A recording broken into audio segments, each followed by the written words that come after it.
Doctor slump episode 13 episode के start में हम पास्ट का सीन देखते हैं जहाँ पर जनवुक की मदर जनवुक की पढ़ाई के लिए क्योंगमिन को हायर कर रही थी। क्योंगमिन पढ़ाई में बहुत ही ब्रिलियंट स्टूडेंट था, इसलिए टीचर ने उसका नाम ही सजेस्ट किया। उस टाइम पर क्योंगमिन पढ़ाई में अच्छा था और साथ में दिल से भी बहुत ही अच्छा था। बस वो नॉर्मल फैमिली से बिलोंग करता था, इसलिए उसे पैसों की जरूरत थी, जिस वजह से उसने जनवुक को पढ़ाना शुरू कर दिया। जब क्योंगमिन पहली बार जनवुक के रूम में आया तो उसे एहसास हुआ कि उसके पास सब कुछ है। काश उसके पास भी सब कुछ होता तो वो आसानी से अपनी पढ़ाई पर ध्यान दे पाता। उसने अपना माइंड भी सेट कर रखा था कि वो जनवुक को अच्छे से पढ़ाएगा और उसकी मॉम को कोई शिकायत का मौका नहीं देगा। लेकिन जब वो जनवुक से पहली बार मिला तो उनके बीच टीचर और स्टूडेंट की बॉन्डिंग नहीं बल्कि दोस्ती की बॉन्डिंग बन गई, क्योंकि जनवुक अपनी मॉम से बिल्कुल अलग था। समय बीतने के साथ साथ ये दोनों और भी क्लोज आ गए। इन दोनों के बीच रिश्ता ऐसे बन गया जैसे कि ये दोनों भाई भाई हो। अब प्रेजेंट में हम उसी सीन पर आ जाते हैं जहाँ पर न्यूल और क्योंगमिन का बुरी तरीके से एक्सीडेंट हो गया था। दूसरी तरफ जनवुक न्यूल के बारे में पूछने के लिए नीचे आ जाता है और देखते हैं अंकल और वॉल्सन दोनों डम्पलिंग बना रहे थे। जनवुक आकर वॉल्सन से पूछता है कि न्यूल अभी तक घर पर नहीं आई, तो वॉल्सन कहती है नहीं, तुम उसे फोन लगाओ ना। तो जनवुक बताता है मैंने उसे कई बार कॉल किया पर वो कॉल ही नहीं उठा रही, तो मुझे लगता है अब हम लोगों को वेट ही कर लेना चाहिए। उसके बाद जनवुक भी उनकी हेल्प कराने लगता है। तो वॉल्सन का फोन बजने लगता है और ये कॉल हॉस्पिटल से था। फोन पर पता चलता है कि न्यूल का बुरी तरीके से कार एक्सीडेंट हो गया है, उसकी इमरजेंसी सर्जरी करनी होगी, जिसके लिए वो वॉल्सन से परमिशन मांग रहे थे। ये सुनकर तो वॉल्सन अपने होश में नहीं थी, तो जनवुक डॉक्टर से बात करता है और फिर वॉल्सन को समझाता है कि न्यूल की सर्जरी करने के लिए उन्हें परमिशन देनी होगी। तो वॉल्सन जल्दी से कह देती है कि डॉक्टर प्लीज मेरी बेटी को बचा लीजिए, आप सर्जरी स्टार्ट कीजिए, हम लोग वहाँ पर पहुँच रहे हैं। दूसरी तरफ हॉस्पिटल में देखते हैं दोनों पेशेंट को इमरजेंसी रूम में ले जाया जाता है और न्यूल से ज्यादा क्योंगमिन की कंडीशन बहुत ही खराब थी। थोड़ी देर बाद यहाँ पर न्यूल की फैमिली पहुँचती है और जनवुक डॉक्टर से न्यूल के कंडीशन के बारे में पूछने लगता है। बाद दोनों तरफ दोनों की सर्जरी शुरू हो जाती है और जनवुक वॉल्सन को आकर समझाने लगता है कि न्यूल की क्या कंडीशन है और ऐसे टाइम पर उन्हें हिम्मत से काम लेना होगा। और यहाँ पर जनवुक पूरी मैच्योरिटी के साथ न्यूल की फैमिली को संभालता है। अभी यहाँ पर नामदा भी आ जाता है और वो पूछता है कि न्यूल कहाँ पर है, तो जनवुक उसे भी संभालता है और समझाता है कि वो ठीक हो जाएगी, बस हम लोगों को सर्जरी का वेट करना है।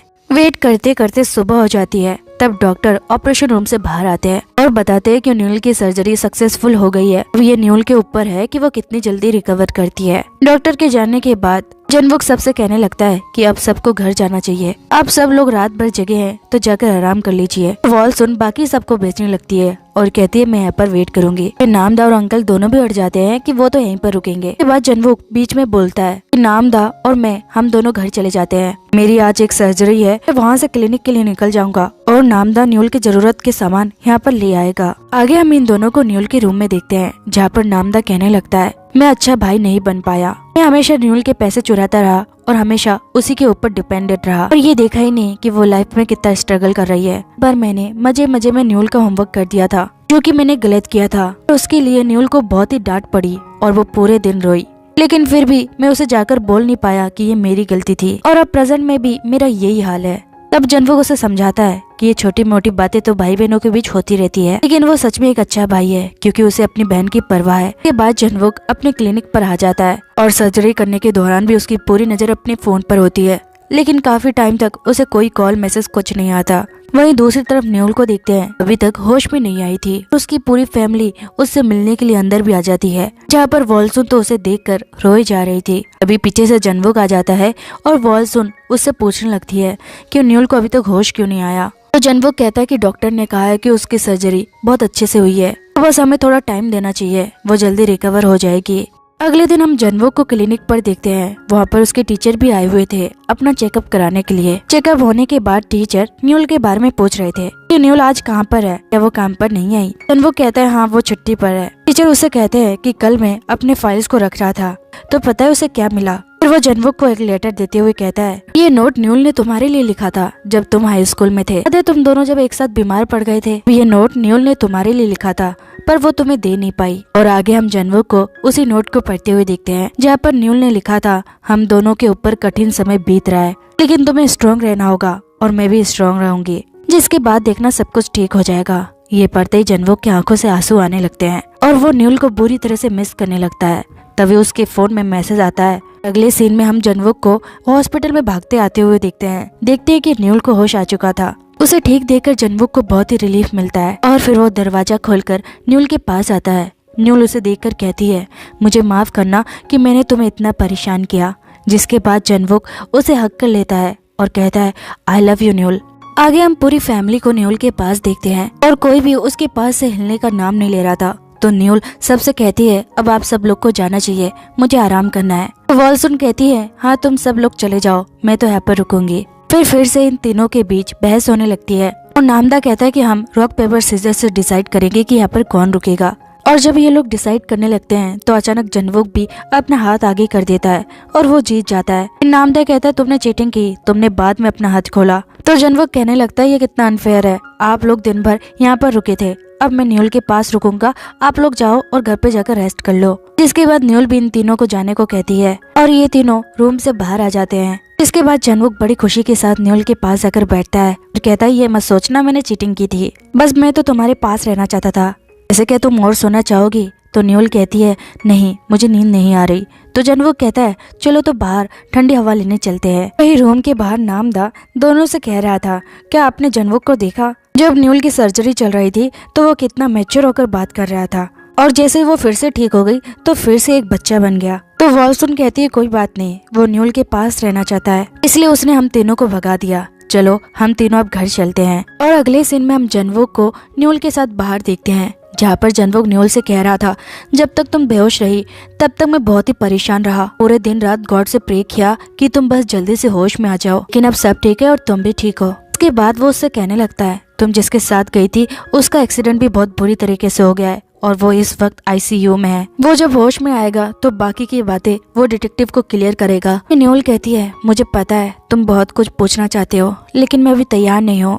तो जनवुक कहता है, कोई बात नहीं, मेरे लिए पहली चीज ये है कि तुम जल्दी से रिकवर हो जाओ। जिसके बाद वो न्यूल को अपनी दिल की फीलिंग्स बताने लगता है और उसके क्लोज आने लगता है। तभी यहाँ पर ली होंग और देग्योंग आ जाते हैं, जिन्हें देखकर तो जनवुक और भी चिढ़ जाता है। रात को जब जनवुक न्यूल के पास बैठा हुआ था तो वो न्यूल को देखते हुए कहता है, हाँ न्यूल, मुझे तुमसे बहुत कुछ जानना है। और हमें पता चलता है कि जनवुक को क्योंगमिन के बारे में पता चल गया था, क्योंकि सर्जरी के दौरान जब वो बाहर था तो उसने दूसरे इमरजेंसी रूम में क्योंगमिन का नाम बाहर पढ़ लिया था। उस रात एक्सीडेंट के दौरान न्यूल क्योंगमिन के साथ थी। उसके मन में भी सवाल था कि वो उसके साथ क्यों थी, जबकि उसे पता है कि वो बहुत ही डेंजरस आदमी है, फिर भी न्यूल उससे अकेली क्यों मिलने गई थी। कल इसी तरह फिर से सुबह हो जाती है और हम वॉल्सुन और नामदा को हॉस्पिटल में आते हुए देखते हैं। यहाँ पर नामदा अपनी मॉम से कह रहा था कि न्यूल उस दिन किसी और आदमी के साथ थी। कहीं जनवुक को इसके बारे में गलतफहमी तो नहीं हो गई कि वो उसके पीछे उसे चीट कर रही थी। तो वॉल्सुन कहती है, नहीं वो तो एक फ्रेंड था, उन दोनों के बीच में कुछ भी नहीं है। तो नामदा कहता है, लेकिन ये बात जनवुक को कैसे पता होगी? कहीं ऐसा तो नहीं उसे प्रोटेक्ट करने के बहाने पर वो उससे बदला लेना चाह रहा हो। फिर ये दोनों जल्दी से रूम के बाहर जाते हैं और अंदर का नजारा कुछ और ही था। देखते हैं कि जनवुक न्यूल को बड़े प्यार से अपने हाथों से खाना खिला रहा था और दोनों क्यूट कपल की तरह प्यारी प्यारी बातें कर रहे थे। जैसे ही ये दोनों अंदर आते हैं तो इनका रोमांस भी खत्म हो जाता है। जनवुक कहता है, ठीक है अब मैं अपने काम पर जा रहा हूँ। फिर उसके जाने के बाद वॉल्सुन को याद आता है कि वो उसके लिए टिफिन लेकर आई थी। वो जनवुक के पीछे जाती है और अंदर अपन नामदा न्यूल से माफी मांगने लगता है उसकी हर गलती और हर चीज के लिए। तो न्यूल कहती है, कोई बात नहीं। वही बार वॉल्सुन जनवुक को टिफिन देती है, उसे एक्सप्लेन कर देती है कि न्यूल उस दिन किसी सीनियर के साथ थी, वो बस फ्रेंड है और उनके बीच कुछ भी नहीं है। जनवुक कहता है, ऐसी कोई बात नहीं है, मैं उसे अच्छे से जानता हूँ। वॉल्सुन पूछने लगती है, चलो ये तो अच्छी बात है, पर क्या तुम उसे देख कर आए, क्या वो ठीक है? तो जनवुक कहता है, वो अभी आईसीयू में है, आशा है कि वो भी जल्दी रिकवर कर ले। और दूसरी तरफ हम क्योंगमिन के पास डॉक्टर को देखते हैं। क्योंगमिन की सर्जरी अच्छे से तो हो गई थी लेकिन वो अपने आप को रिकवर नहीं कर पा रहा था और धीरे धीरे उसका लिवर और दोनों किडनियां खराब होती जा रही थी। लगता नहीं है कि क्योंगमिन सरवाइव कर पाएगा। आगे देग्योंग को देखते हैं, उसके और उसके कॉलेग के बीच में लंच को लेकर लड़ाई हो रही थी कि वो लंच में क्या खाएंगे। तभी यहाँ पर जनवुक आता है और देग्योंग उससे पूछने लगता है। जनवुक कहता है, मुझे माफ करना, मैं लंच पर नहीं आ सकता, मुझे कहीं और जाना होगा। बाकी लड़कियां उससे पूछने लगती है क्या वो डॉक्टर नाम से मिलने जाने वाला है, क्या हम लोग भी डॉक्टर नाम से मिलने आए। तो जनवुक कहता है, इसकी जरूरत नहीं है, वो अब ठीक है और जल्दी हॉस्पिटल आ जाएगी। और तभी सभी लड़कियां उसकी गर्लफ्रेंड के लिए उसे बधाई देने लगते हैं। तो जनवुक ये सुनकर हैरान हो जाता है और देग्योंग की तरफ गुस्से में देखता है कि तुमने सबको बता दिया। देग्योंग जल्दी से क्लियर कर देता है, मैंने किसी को कुछ नहीं बताया। बाकी लड़कियां बताने लगती है कि देग्योंग ने कुछ नहीं बताया, कि यहाँ पर हरकतें ऐसी थी कि उनको सब कुछ अपना आप पता चल गया। फिर यहाँ पर हम पीछे से जिनसुक को आते हुए देखते हैं और अगले सीन में हम इन दोनों को बातें करते हुए देखते हैं, जहाँ पर जनवुक जिनसुक से थैंक यू कह रहा था। कहता है मैंने तुम्हें कई बार कॉल किया थैंक यू कहने के लिए, पर तुमने कॉल उठाया ही नहीं। अच्छा हुआ कि तुम मुझसे मिलने चले आए। इसके बाद जिनसुक कहता है तुम्हें पता है मेरे पास लास्ट एक और कैमरा है जिसमें पता है क्या रिकॉर्ड हुआ। तो जनवुक इसकी तो परवाह नहीं करता कि क्या रिकॉर्ड हुआ, लेकिन वो उससे कहने लगता है अगर उसके पास ये रिकॉर्डिंग थी तो उसने ये रिकॉर्डिंग डिटेक्टिव को क्यों नहीं दी। अब सब कुछ मैटर सॉल्व होने के बाद वो ये बात क्यों कर रहा है। तो जिनसुक कहता है मैं बस तुम्हारा रिएक्शन देखना चाहता था, ये सब झूठ है, कोई रिकॉर्डिंग नहीं है। लेकिन जब यही बात मैंने क्योंगमिन के सामने रखी तो उसका रिएक्शन बिल्कुल चेंज था। मुझे लगता है कि क्योंगमिन का मेडिकल एक्सीडेंट से कुछ तो लेन देन था। तभी जनवुक के पास डिटेक्टिव का कॉल आने लगता है, जहाँ पर डिटेक्टिव उसे पूरी डिटेल दिखाता है कि उसका पीछा जो कर रहा था वो जिनसुक नहीं था बल्कि वो हैंगग्योंग का प्रेसिडेंट था। और फिर वो जनवुक को एक रिकॉर्डिंग सुनाते हैं। रिकॉर्डिंग उस रात की थी जब क्योंगमिन और न्यूल दोनों का कार एक्सीडेंट हुआ। इस रिकॉर्डिंग से जनवुक को ये पता चल जाता है कि न्यूल उस दिन क्योंगमिन के पास क्यों गई थी। रिकॉर्डिंग पूरी सुनने के बाद जनवुक रोने लगता है और वो गुस्से में न्यूल के पास आता है। उससे पूछने लगता है तुमने ऐसा क्यों किया, क्या ये सब कुछ मेरे वजह से हुआ? तुम पहले से ही इतनी तकलीफ से गुजर रही थी और ये एक्सीडेंट मेरे वजह से हुआ। जरूरत थी उसके पास जाने की जब तुम्हें पता है कि वो कितना खतरनाक है। अगर इस बार मेरी वजह से तुम्हें कुछ हो जाता तो मेरा क्या होता? तुमने मेरी फीलिंग्स के बारे में बिल्कुल नहीं सोचा। ये सब कहकर जनवुक यहाँ से नाराज होकर बाहर चला जाता है और इसकी वजह से न्यूल भी बहुत ही रोने लगती है। दोनों अलग अलग जगह पर रो रहे थे। तभी न्यूल के पास एक आदमी आता है और उसके हाथों में गुलदस्ता था जो कि जनवुक ने न्यूल के लिए बुक करवाया था। वो गुलदस्ता वहाँ पर रखकर चला जाता है। इसमें एक नोट भी लिखा हुआ था और उस नोट में सेम वही लाइन थी जो न्यूल ने बहुत पहले जनवुक के लिए लिखा था, जिसे पढ़कर वो और भी रोने लगती है। और फिर वो छाता लेकर जाती है जनवुक के पास, उसके पास बैठती है और कहती है मुझे माफ कर दो, तुम शुरू से इतने पेन में थे और मैं तुम्हें और भी पेन में नहीं देखना चाहती थी, इसलिए बाकी चीजों का पता लगाने के लिए मैं खुद अकेली गई। हाँ मुझसे गलती हुई, लेकिन ये मेरा प्यार था तुम्हारे लिए, प्लीज मुझे माफ कर दो। जिसके बाद जनवुक भी उसे हक कर लेता है और दोनों गले लगकर रोने लगते हैं। वहीं दूसरी तरफ हम देग्योंग और लीहोंग को साथ में देखते हैं, जहाँ पर लीहोंग बता रही थी कि उसके हस्बैंड से डिवोर्स कैसे हुआ। उसके हस्बैंड ने उसके पीठ पीछे किसी और औरत के साथ उस पर चीट किया था। ये सब कुछ जानने के बाद देग्योंग को उसके लिए बुरा फील होता है। और फिर जब इनका खाना खत्म हो जाता है तो ये देखते हैं कि लीहोंग का छाता तो कोई और ले गया। जिसके बाद इन दोनों को एक ही छाते में घर जाना पड़ता है, जिससे ये दोनों और भी क्लोज आ जाते हैं। दूसरी तरफ न्यूल जनवुक को बताती है कि एक्सीडेंट के बाद क्योंगमिन ने उससे क्या कहा। और फिर से हम पास्ट के सीन में चले जाते हैं कि क्योंगमिन अपनी परवाह ना करते हुए भी जनवुक को पढ़ाई में बहुत ही हेल्प करता था। तो उसके लिए कितना ही उसे हार्ड वर्क करना हो या फिर पूरी रात जागना हो, लेकिन एक रात को उसके डैड का उसके पास बहुत बार कॉल आया। क्योंगमिन ने जनवुक के मदर से रिक्वेस्ट की कि वो 2 घंटे के लिए घर जाना चाहता है, क्योंकि उसके डैड ने बहुत ज्यादा ड्रंक कर लिया है और ऐसे टाइम पर वो ही हमेशा उन्हें लेने जाता है। लेकिन तब भी जनवुक की मॉम ने उसके साथ बहुत ही रूड बिहेव किया। काफी रिक्वेस्ट करने के बाद भी उसने क्योंगमिन को जाने नहीं दिया। और अगले दिन खबर आई कि क्योंगमिन के डैड नहीं रहे।